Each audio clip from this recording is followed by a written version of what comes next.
Nosotros estamos terminando casi ya esta serie de generosidad 360 grados. ¿Y qué hemos hablado? Hemos hablado que generosidad es el acto amable, magnánimo del espíritu de dar y darse uno mismo con amor, con compasión. Y terminando el tiempo del domingo, les hablaba acerca de algunos peligros de no actuar con compasión. Cuando nosotros no somos compasivos, damos lugar al materialismo, porque estamos más orientados a las cosas que a las personas. Cuando no somos compasivos, a veces lo que estamos es buscando cumplir nuestra agenda rápidamente. El apuro es nuestro Señor. La rapidez no nos permite ver al ser humano, sino ser indiferente al dolor ajeno. También cuando no somos compasivos, quizás pudiéramos ser fariseos. ¿Qué quiere decir esto? Que nos vemos nosotros en una superioridad moral y a veces decimos, Él tiene lo que se merece. O Él está en esa circunstancia porque Él se lo buscó. O pudiéramos decir que pudiéramos compartir algo, pero simplemente hacerlo por un sentimiento religioso, pensando que haciendo esto añado mérito. Cuando nosotros no somos compasivos, a veces es porque pensamos que al saber que debemos hacerlo, pensamos que ya lo somos. Por eso a veces el conocimiento se vuelve en nuestro propio enemigo. Saber no es ser. Llegamos a ser, entonces llegamos a ser. Cuando nosotros a veces vemos la maldad que hay a nuestro alrededor, a veces nos rendimos a ella y decimos, hay tanta maldad, ¿qué puedo hacer yo? O podemos decir que por el haberse multiplicado la maldad, el amor de muchos se enfriará. Es decir, que las malas experiencias en el intento de servir a otros, a veces terminamos renunciando a darnos a las personas.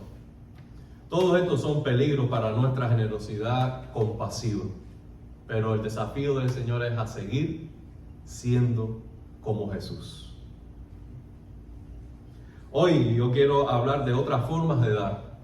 Y por falta de semanas en diciembre, yo voy a hablar hoy de dar con sacrificio, dar voluntariamente, dar con fe. Entonces, le invito a hacer una oración. Padre, gracias por esta noche. Una vez más, nos complace, Señor, estar aquí, estar juntos y tener tu palabra. Pon en ella nuestro gozo ahora, en el nombre de Jesús. Amén. Éxodo capítulo 36, versículos 6 y 7, dice así: Entonces Moisés ordenó que corrieran la voz por todo el campamento. ¿Qué debían decir?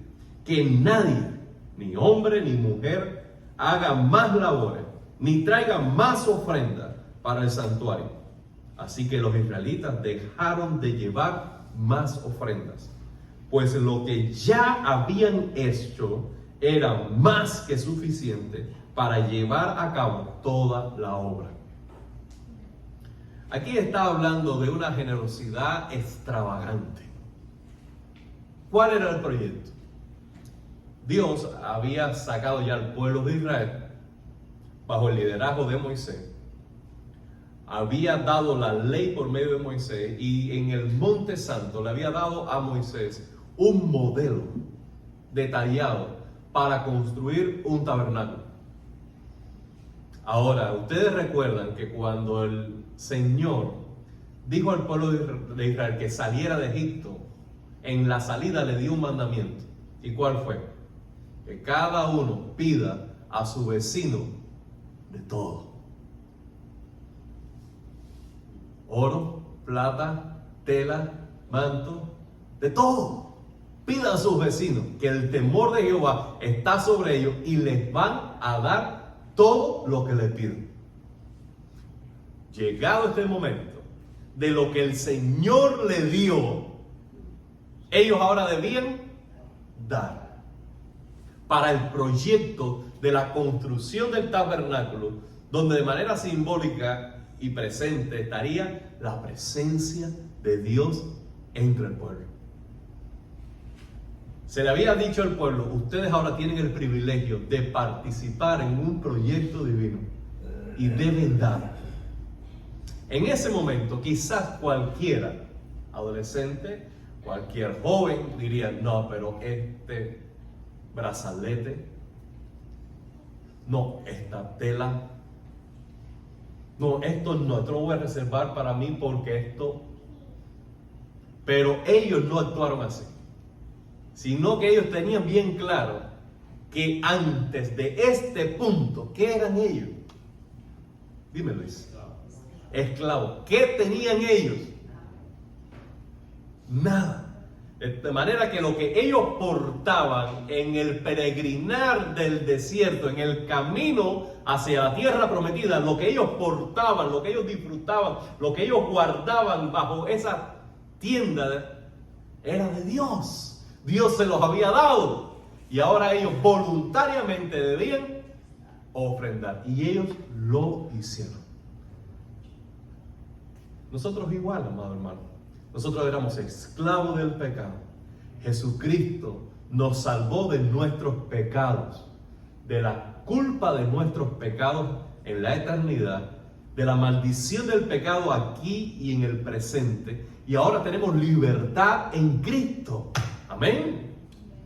Ahora que conocemos la libertad, debemos ser libres del materialismo y libres también espiritualmente para saber esto: que todo lo que somos, todo lo que tenemos, todo lo que podemos poseer y hacer es simplemente administrar lo que Dios nos ha dado, que le pertenece del todo a Él.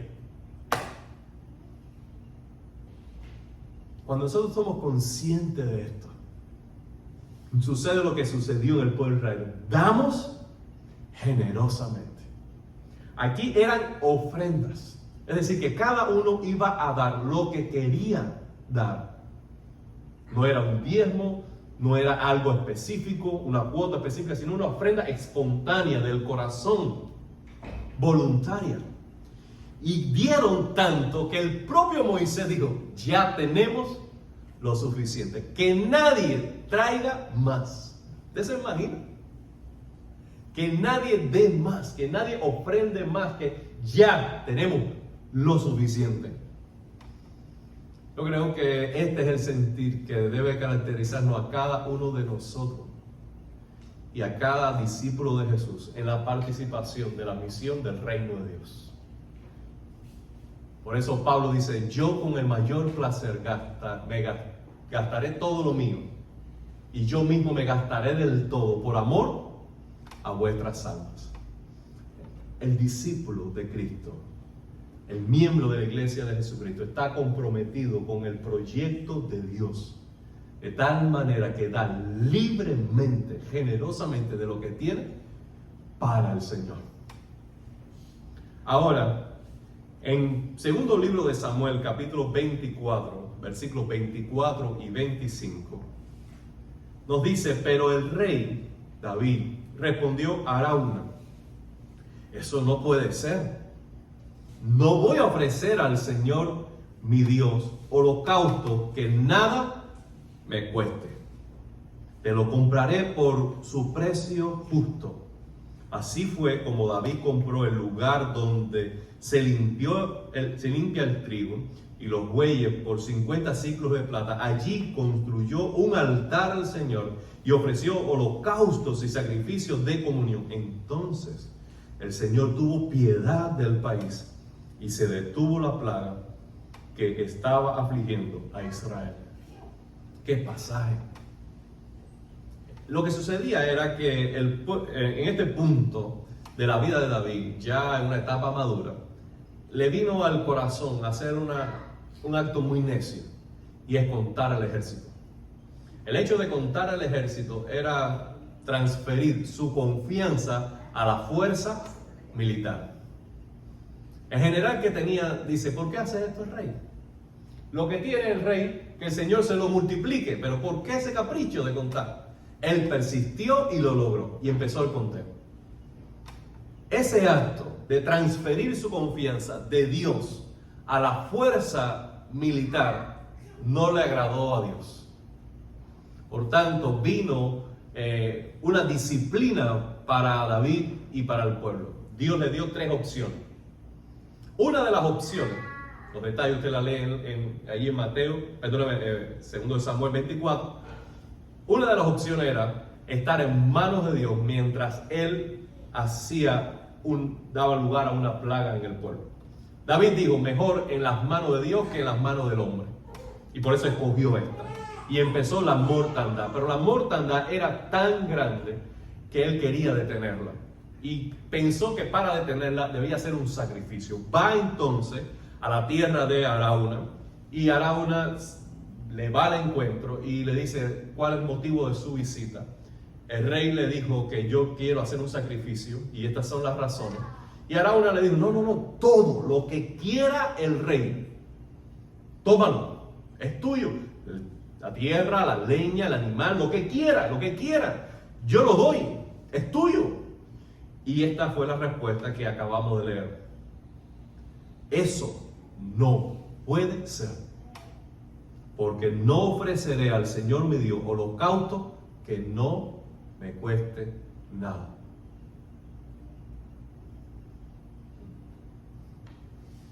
¿Cuál es el principio que nos está enseñando David? Que debemos darnos a Dios de manera sacrificada. No hay adoración en nuestra zona de confort. No hay adoración dando migajas. Y ahora sigo hablando exactamente de todas las áreas de nuestra vida.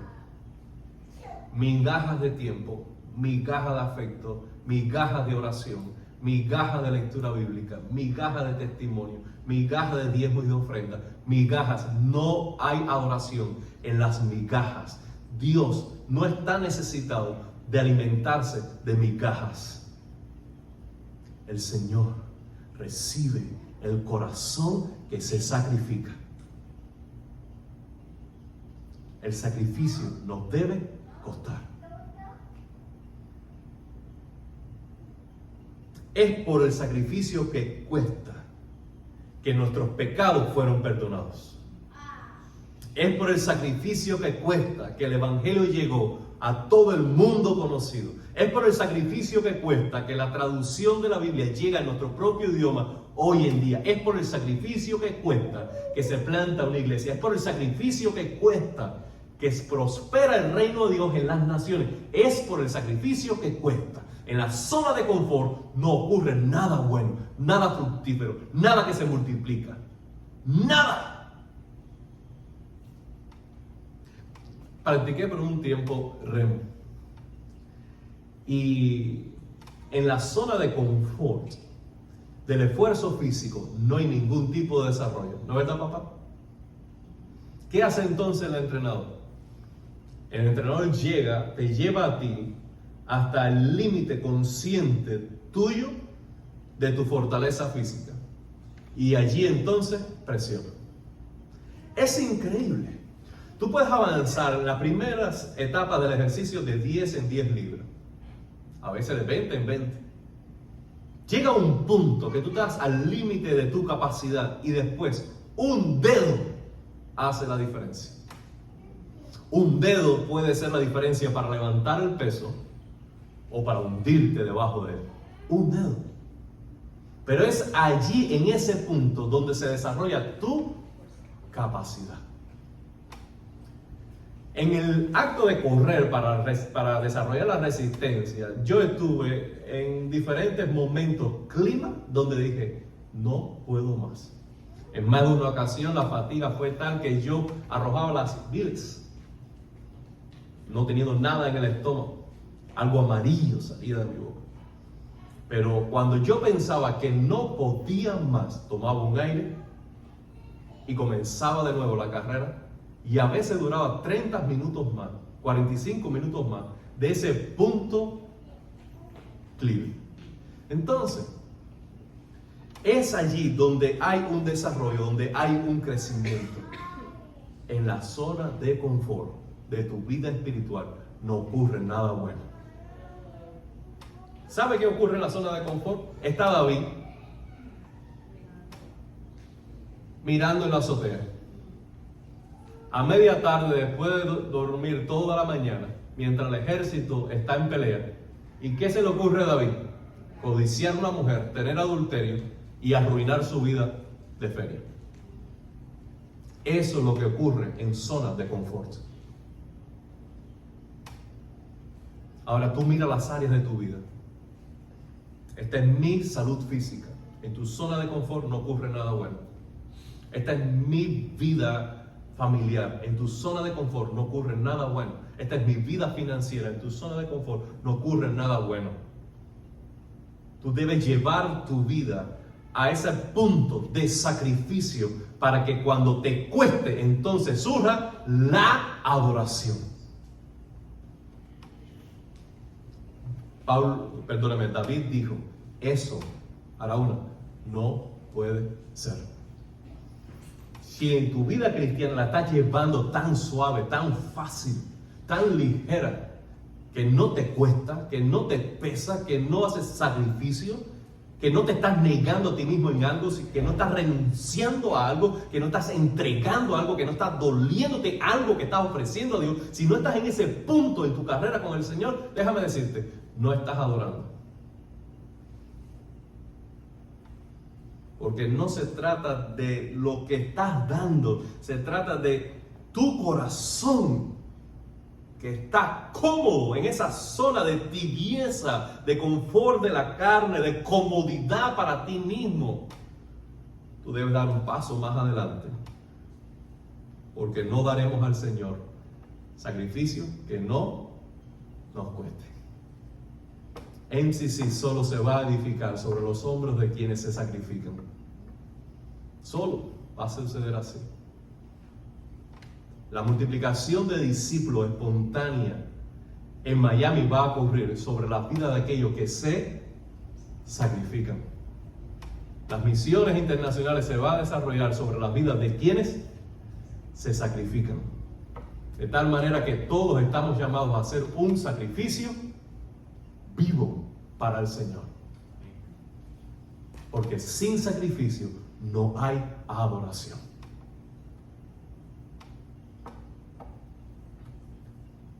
Otro pasaje que quiero decirle es que en Hebreos capítulo 11, versículo 17 al 19 dice: por la fe, Abraham, quien había recibido la promesa, fue puesto a prueba y ofreció a Isaac, su hijo único. A pesar de que Dios le había dicho, tu descendencia se establecerá por medio de Isaac. Consideraba Abraham que Dios tiene poder hasta para resucitarlo de los muertos. En sentido figurado, recobró a Isaac de entre los muertos. Ya hemos hablado de dar generosamente y abundantemente. Hemos hablado de dar con sacrificio. Ahora estamos hablando de dar con fe. Cuando en Génesis capítulo 12 vino la palabra de Dios a Abraham, fue esta: deja tu tierra y tu parentela a la tierra que yo te mostraré, y haré de ti una nación grande. Para ese entonces, Abraham ya era avanzado de edad y no tenía ni tan siquiera un hijo. Pero esta es la palabra que vino a Abraham: deja. Deja. La única forma que Abraham iba a dar a Dios era en fe. Porque lo que él tenía en sus manos era esto: tierra y parentela, familiares. Y Dios está diciendo, eso que tienes, dámelos. ¿Y con qué me quedo, Señor? ¿Con qué me quedo? Bueno, yo te daré. Si tú dejas, si tú entregas lo que tienes, yo te daré más. Abraham tenía que creerle a Dios. Y él lo hizo. Él lo hizo y entonces, un tiempo después, ya estaba abrazando a su hijo Isaac. Y ahora Abraham no tiene tierra, no tiene su parentela, pero ahora tiene un hijo.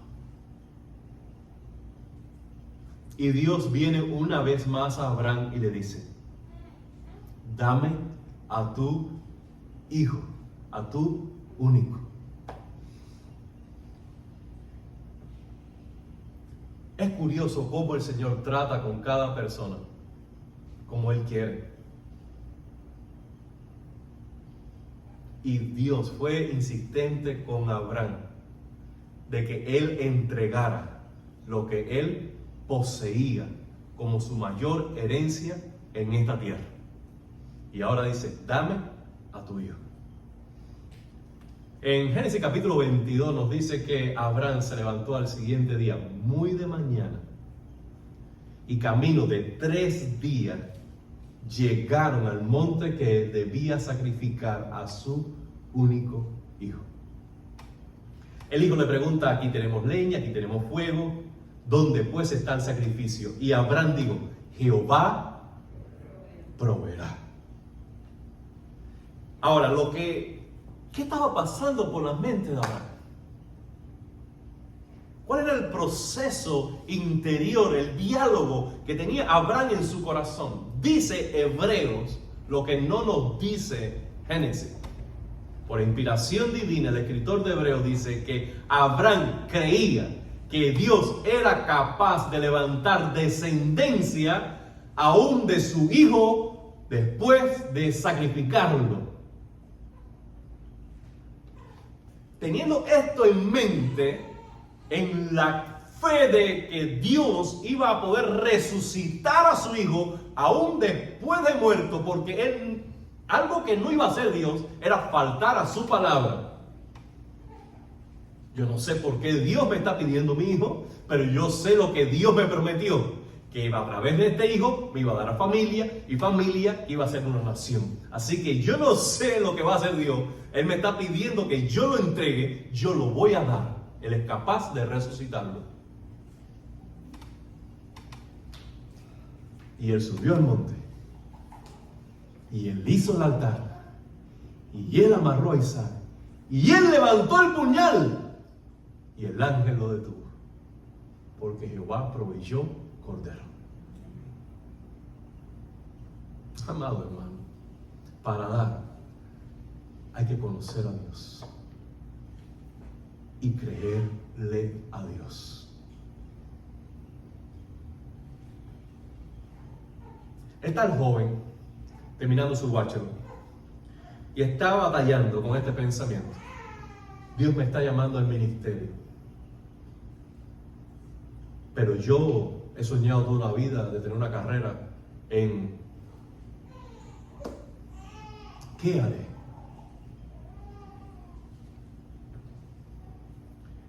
Está la joven que dice, ¿sabes qué? Me he enamorado. Este es el joven de mi vida, pero no es cristiano. ¿Qué haré? Está el padre de familia, que está contando su dinero. Dice, esto me da para esto, me da para esto, me da para aquello. Debo ofrendar al Señor. Debo dar diezmos al Señor. ¿Qué haré? Está aquella mujer que dice, vienen mis vacaciones. Pero en esas vacaciones también hay un viaje misionero. A mí me hubiera gustado ir a este crucero, pero este es viaje misionero de la iglesia. ¿Qué haré? Las personas cambian, los nombres cambian, las circunstancias cambian, pero es la misma decisión. Es la misma decisión. Es esta. Cuando Dios te pide algo que tú harás.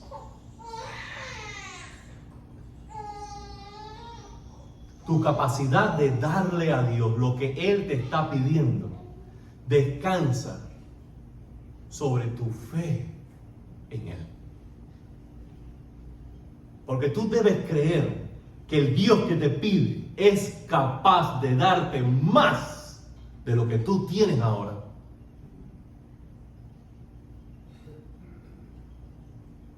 Y que lo único que te impide a ti experimentar la sobreabundancia de Dios en dones, en finanzas, en tiempo, en capacidad, en sabiduría, en ministerio, en familia, en hijos. Lo único que te impide a ti experimentar eso es tu capacidad de creerle a Él y retenerte y aferrarte a lo que tienes y lo que eres ahora. Porque piensa que tú eres tu proveedor, que eres tú tu dueño, que eres tú todo lo que puedes hacer y sin ti no eres nada.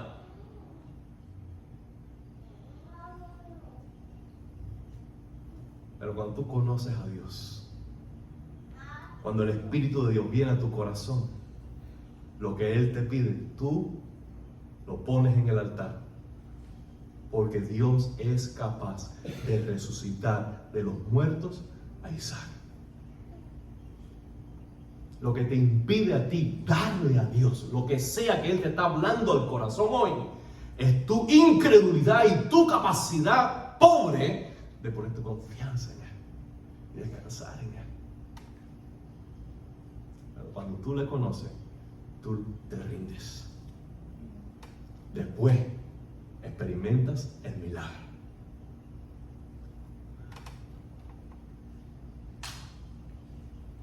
Amado hermano, no me hable de liderazgo.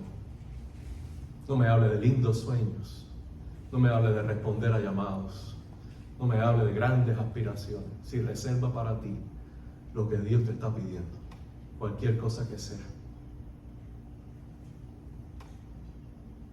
Fuera de eso, es libro, es poesía, es buenas intenciones, pero no es adoración.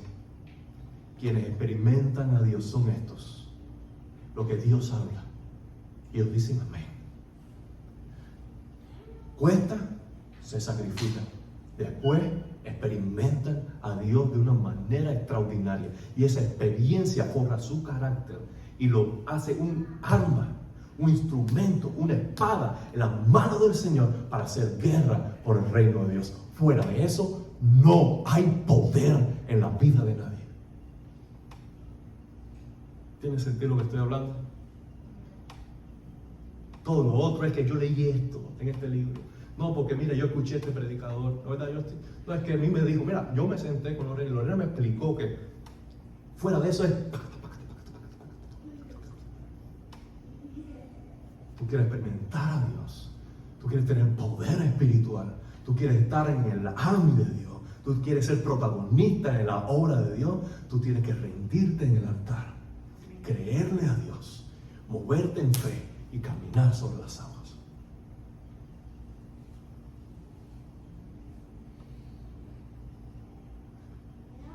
Amado hermano, tengo en 2 Corintios, capítulo 8 y capítulo 9, una última historia.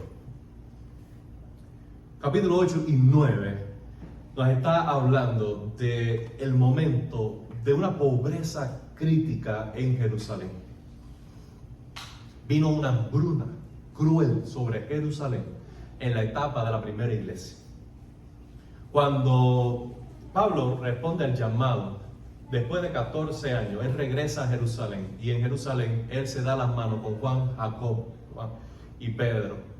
Y dio testimonio del evangelio que predicaba. Y ellos lo confirmaron como apóstol de Jesucristo. No lo ordenaron, sino que lo confirmaron. Porque la ordenación y llamamiento había venido ya de Dios. Pero le encargaron algo. Solo una cosa. Por favor, acuérdate de los pobres.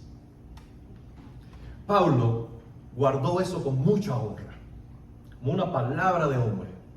Y él dijo, estos hombres de Dios se han puesto aún mismo pensamiento, de acuerdo conmigo, de que mi llamamiento es de Dios. Yo voy a honrar su ministerio y su encargo de acordarme de los pobres. ¿Qué sucedió? Que Pedro fue el protagonista de la obra hacia los hebreos y Pablo lo fue hacia las naciones. Cuando en las naciones él estaba guiado por el Señor a toda Asia, llegó a él la noticia de que vino hambre a Jerusalén. ¿Y qué hizo él? Empezó a promover una ofrenda para la iglesia en Jerusalén, con estos pensamientos. Si la riqueza espiritual de Jerusalén había suplido la carencia espiritual de las naciones, no era mucho que las naciones ahora participaran de la pobreza de Jerusalén, enviando de la riqueza material que ellos tenían. En el capítulo 8, versículo 9 dice que si Cristo se hizo pobre para que por medio de su pobreza nosotros fuéramos enriquecidos, entonces la iglesia de Macedonia debía tener el mismo pensamiento de ser un poco más pobre para que con esta finanza que estamos separando, aquellos que son muy pobres sean bendecidos. Hay muchos argumentos que tiene el capítulo 8 y capítulo 9 de 2 a los Corintios, que invito a que ustedes la lean, que es de una educación extraordinaria acerca de el dar financieramente. Dinero, dar dinero. Ahora, ¿qué sucedió? Primero, no tengo mucho tiempo para los detalles, pero ¿cómo dio la iglesia de Macedonia? Ellos dispusieron el corazón en dar antes que llegara la ocasión. Tú tienes que leer estos pasajes. No confíes en lo que te estoy diciendo ahora. Corrobora eso. Ellos dijeron, cuando escucharon el anuncio, cuando escucharon la noticia, ya dispusieron el corazón. Ahora Pablo iba a pasar por allí y Pablo estaba diciendo, como antes dispusieron el corazón, ahora es la ocasión para hacerlo. Que cuando yo llegue ya esté hecho. Para que no se vea como una obligación, sino que espontáneamente como antes habían planificado. Allí en ese pasaje es cuando aparece ese versículo que usamos tanto en las diezmos y la ofrenda. Cada uno dé como propuso en su corazón. No o porque Dios ama al dador alegre. Entonces, Pablo está diciendo cómo debemos dar. Generosamente, gozosamente y por ninguna obligación, sino voluntariamente. Ese pasaje más adelante también nos dice que debemos dar sacrificadamente. Porque él dice, y ellos dieron más allá, ¿se acuerdan del pasaje? Más allá de sus fuerzas. Más allá de sus fuerzas. Porque de su pobreza, dice, sobreabundó la generosidad de su corazón. Es decir, que eran pobres algunos, que no tenían mucho para dar, pero según fue su pobreza, más grande fue su generosidad. Porque una vez más, no se trata de lo que tú das. No se trata de si son 10, si son 20, si son 30. No se trata de lo que das. Se trata de la abundancia de tu corazón, de la libertad, el gozo, la generosidad con que das. Y ellos participaron en esta ofrenda. Y hay un secreto más que les dejo para el final. Y dice que ellos se dieron primeramente a Dios y después dieron la ofrenda. Amado hermano, aquí está el secreto. Primeramente tú tienes que darte a Dios. Tú tienes que entregarte a Dios. Y luego tú tienes que entregar lo que Dios te ha dado. ¿Por qué hay esa frase? Yo creo que ellos dijeron, bueno, esto que estamos haciendo no se trata de dinero, no se trata de Pablo, no se trata ni tan siquiera de Jerusalén, se trata de que esto lo hacemos para dar gloria a Dios. Yo quiero dar para los pobres de una manera de adoración, diciendo, Señor, tú eres digno y que nosotros cuidemos de los pobres, porque tú lo hiciste. Ellos se dieron a Dios. Lo segundo que pienso al respecto es que algunos realmente no tenían para terminar el mes. ¿Y qué hicieron? Señor, allá hay una necesidad mayor. Yo esto lo tenía reservado para tal cosa, pero esto es lo que voy a hacer. Para completar este carrito, para completar esta compra, para completar este mes, yo me voy a entregar a ti. Yo voy a creer en una locura de fe de que tú vas a proveer lo que me falta en este tramito, porque esto yo quiero dedicarlo para esta persona que está en mayor necesidad que yo. Uno debe dar responsablemente y no en todo momento, en toda circunstancia uno hace cosas semejantes porque descuida a los suyos, y esto es muy importante salvarlo. Hay responsabilidades. El esposo debe cuidar de su esposa, el padre debe cuidar de sus hijos, la mamá debe cuidar de sus hijos, los hijos deben cuidar de sus padres. Hay responsabilidades y contratos financieros que nosotros tenemos que Dios nos va a pedir cuenta si los descuidamos. ¿Estamos de acuerdo? Pero hay ocasiones, hay esas ocasiones especiales donde tú haces algo por fe y dices, ¿sabes qué? Esto lo necesito para esto. Pero en esta ocasión especial yo siento del Señor que debo consagrarlo para esto. Y entonces, ¿qué tú haces? Señor, yo me encomiendo a ti y yo confío que tú eres capaz de proveer, porque yo ahora voy a tener cuidado de esta hija tuya, yo ahora voy a tener cuidado de este hijo tuyo. Por eso Macedonia dice que se dieron primero al Señor y después a nosotros. Este es un ejemplo extraordinario de cómo no un creyente, sino toda una iglesia comprendió de qué se trata el Evangelio. Que no se trata solo del alma, que no se trata solo de congregarnos, que no se trata solo de cantar.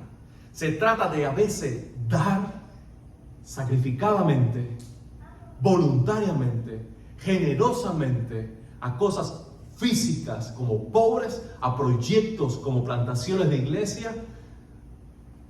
Tiene que ver la espiritualidad con todo en nuestra vida. Por tanto, no excluyamos ningún área, sino que traigamos todo al señorío de Jesucristo. Él es el Señor. Vamos a orar. Padre, gracias por nuestra vida ahora en Cristo. Gracias porque ahora pensamos diferente. Ahora sentimos diferente. Ahora miramos diferente. Gracias, Señor, gracias. Gracias, Señor.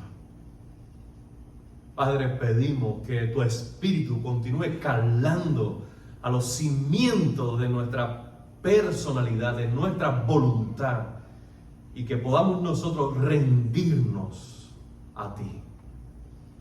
Todo lo que somos, todo lo que hacemos, todo lo que tengamos. Padre, que en aquello que aún batallamos, aquello que queremos guardar bajo el señorío de nuestro propio yo, podamos nosotros hoy decidir rendirlo, porque Jesucristo es el Señor.